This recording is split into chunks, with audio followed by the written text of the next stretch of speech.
Hi, it's Jamie with UK Extension, and I'm talking about a plant that I love, but I also am not necessarily recommending to you. It's a great plant if you know what to expect. This is the old-fashioned flowering quince.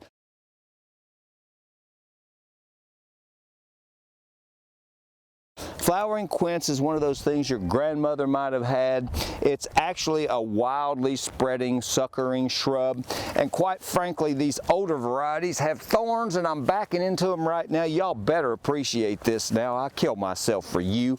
But nonetheless, I wanted to show you this one so we can talk about some of the newer varieties that are on the market without these painful thorns.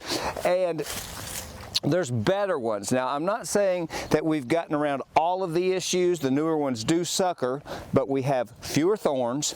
They have been bred, quite frankly, these newer varieties are coming from Tom Ranney's breeding program at the University of Carolina or Tennessee. I'm not sure where Tom's at. The double take series is what I'm talking about. Double flowers in a much larger size that come in a variety of colors on a compact plant, going to grow about this tall. Some of them reach 6 feet.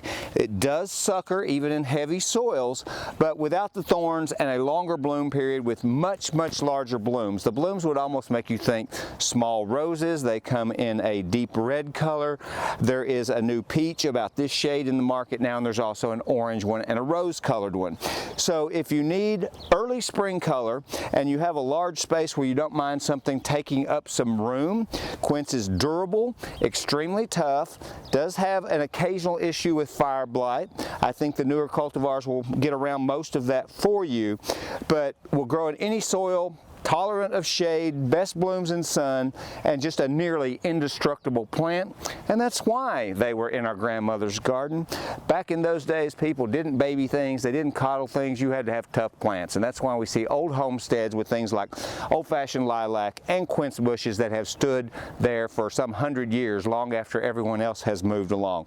Flowering quince, if you've got the room and the criteria doesn't scare you too much, consider one for your yard. I love mine, but they're in a very big space. Flowering quince.